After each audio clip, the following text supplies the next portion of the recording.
wabarakatuh dan salam sejahtera.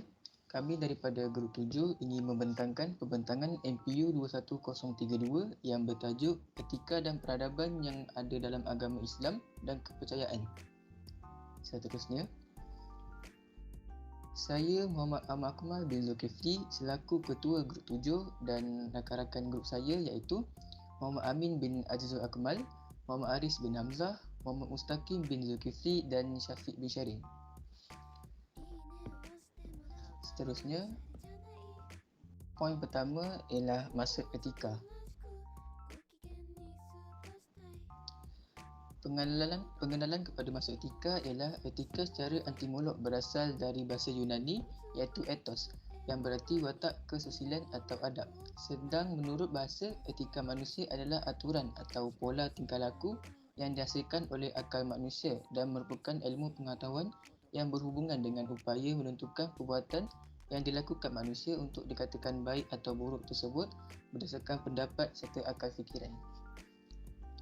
Seterusnya, maksud etika dalam Islam.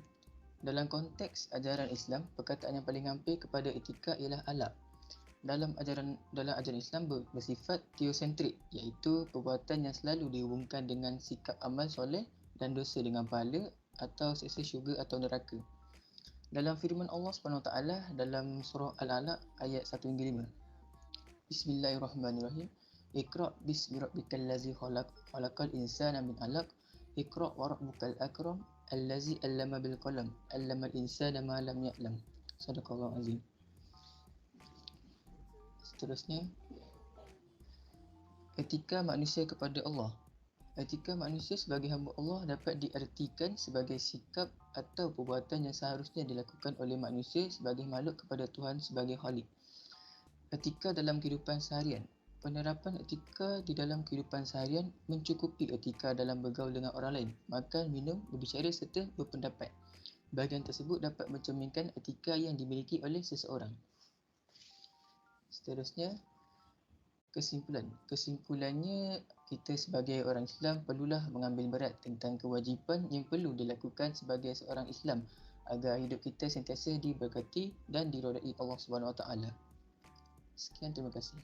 Assalamualaikum dan salam sejahtera. Saya Muhammad Amin bin Azizul Akmal dengan nombor matrik 17 DEP 21F1003. Saya akan menerangkan maksud peradaban dalam Islam. Di dalam slide ini mengandungi 3 konteks iaitu pendahuluan, pengenalan dan kesimpulan. Kita pergi pada pendahuluan. Terdapat banyak sekali hasil dari zaman dahulu hingga sekarang mengenai kebudayaan Islam yang terus berkembang. Bukan sahaja dalam sejarah kehidupan Rasulullah SAW yang telah menyebarkan agama Islam di dunia ini dan beliau dikenali sebagai orang yang banyak memikirkan tentang kepentingan masyarakat secara serius dengan keteguhan dan kekuatan peribadinya. Kita akan teruskan dengan erti sejarah dalam peradaban Islam.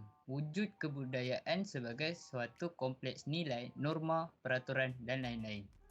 Yang kedua, wujud kebudayaan sebagai suatu kompleks aktiviti itu kelakuan berpola dari masyarakat. Nombor 3, wujud kebudayaan sebagai benda-benda hasil karya. Slide seterusnya ialah definisi peradaban. Setiap bahasa di dunia ini mempunyai tafsiran masing-masing bagi mendefinisikan maksud peradaban. Bukan sahaja ejaan dan sebutan yang berbeza. Makna dan konsep peradaban turut berbeza antara satu bahasa dengan bahasa yang lain. Misalnya, istilah culture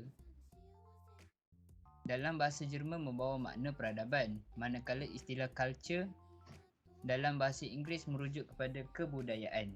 Keadaan seperti ini menunjukkan bahawa setiap bahasa mempunyai persepsi tersendiri terhadap istilah peradaban.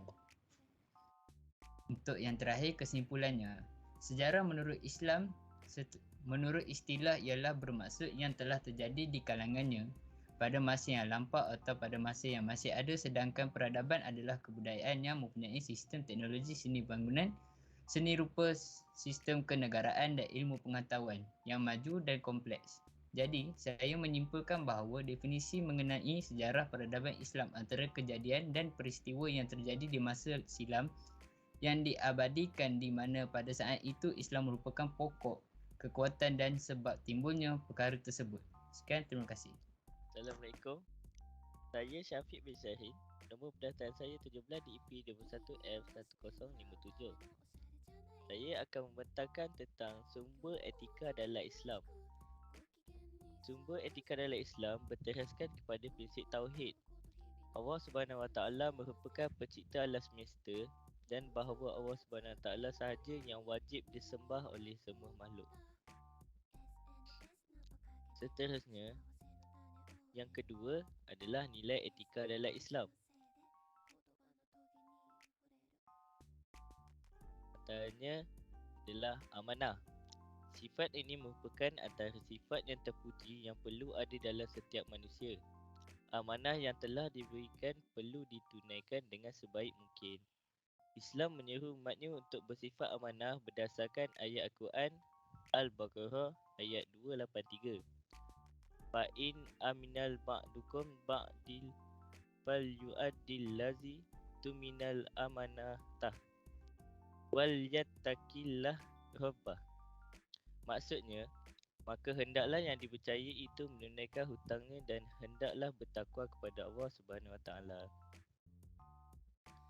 Seterusnya, bertanggungjawab.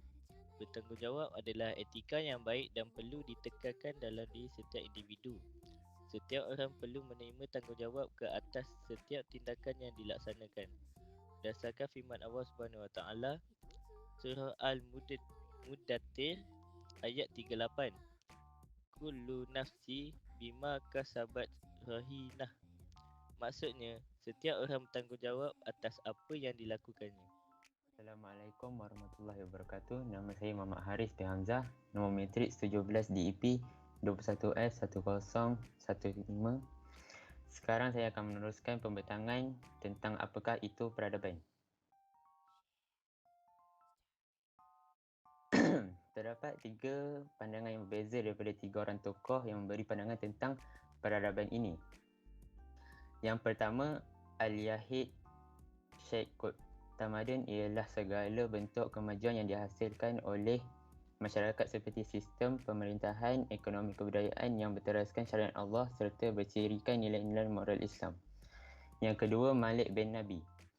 Tamadun adalah hasil efisien 3 komponen iaitu manusia, tanah, masa dan bergantung kepada satu kekuatan iaitu agama. Yang ketiga, Abu Bakar Hamzah. Tamadun sebagai sesuatu yang lahir dan berkembang bersama kehidupan manusia berlandaskan agama. Seterusnya, ciri peradaban. Untuk membentuk peradaban yang maju memerlukan pergerakan serentak. Pergerakan serentak adalah apabila spiritual dan fizikal bergerak sama rata dan sama maju. Seterusnya, spiritual mempunyai kandungan elemen seperti rohani, akhlak mulia, hati budi, lemah lembut dan leleng. Fizikal mempunyai kandungan elemen seperti jasadi, sistem infrastruktur, teknologi dan fasiliti. Elemen fizikal berfungsi sebagai menambah baik elemen spiritual. Contohnya ilmu astronomi untuk mengetahui waktu dan arah kiblat yang tepat bagi menyempurnakan solat.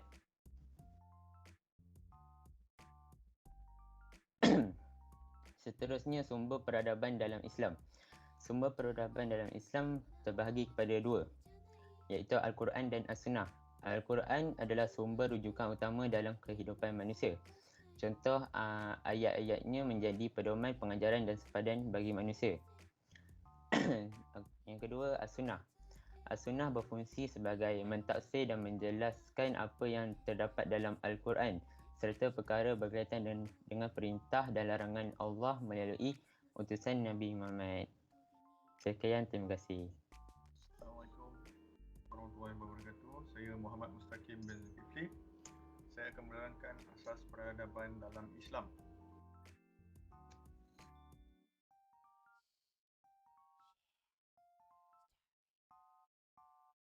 Dalam Islam dikategorikan kepada asas kepada akhlak. Akhlak dari sudut bahasa berasal dari perkataan Arab huluk yang bermaksud budi pekerti. Akhlak dalam istilah pula merujuk kepada tingkah laku, tutur kata, penampilan atau imej diri berlandaskan kepada ajaran Islam. Berdasarkan riwayat Al-Darimi, orang mukmin yang paling sempurna keimanannya adalah yang paling baik akhlaknya. Dan begitu pula pada ciri-cirinya, nilai yang baik, buruk, semuanya datang daripada Allah Subhanahu Wa Taala. Yang kedua, sifat penerapan dalam diri yang mantap. Yang ketiga, istiqamah dalam membuat kebaikan secara berterusan.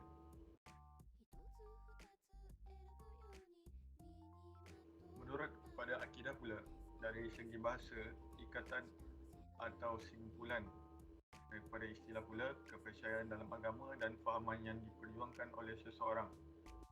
Akidah dalam Islam merujuk kepada iman yang membenarkan dalam hati, mengucap dengan lidah dan beramal dengan anggota badan. Keimanan dengan Islam sewajarnya sampai ke darjah yakin bahawa masa depan kelak ialah milik Islam. Justru Islamlah yang paling ampuh dan mampu untuk menyusun urusan hidup dan memimpin manusia. Agama Islam adalah satu-satunya mahraj atau cara hidup yang selaras dengan kehendak fitrah manusia lain. Ia dapat mengimbangkan tuntunan lahiriah dan rohaniah insan. Allah berfirman, "Ala ya'lamu ma khalaqa wa huwal latiful khabir," yang bermaksud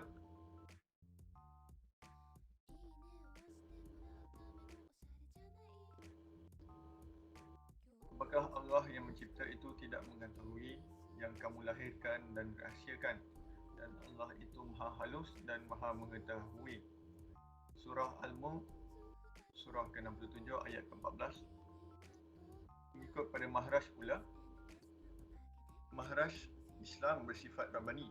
Mahraj Islam bersifat Rabbani merupakan satu corak penghayatan yang kudus mengatasi sistem dan cara hidup ciptaan manusia. Ia mampu untuk kekal dan memberikan saham tamadunnya di setiap zaman, tempat dan peringkat. Seterusnya, Islam juga merupakan bersifat beruniversal, iaitu alamiah. Mahraj Islam yang bersifat sejagat atau universal menyalahkan ciri keinsanan dan ciri fitrah. Bersifat terbuka atau kelapangan serta daya untuk menanggung kemungkinan-kemungkinannya. Ciri fitrah ini mengatasi pertimbangan kedaerahan, perkauman, kebangsaan dan sebagainya. Ciri ini sebenarnya adalah cetusan dari sibghah Rabbaniyah itu sendiri. Kesimpulannya, agama Islam adalah agama yang syumul atau menyeluruh. Ciri mahraj Islam menyeluruh membedakan dengan sebarang mahraj atau sistem hidup duniawi yang punya dimensi matlamat yang terbatas. Islam juga merupakan sistem ciptaan yang maha mengetahui segala masalah manusia baik atau buruk. Sekian, terima kasih.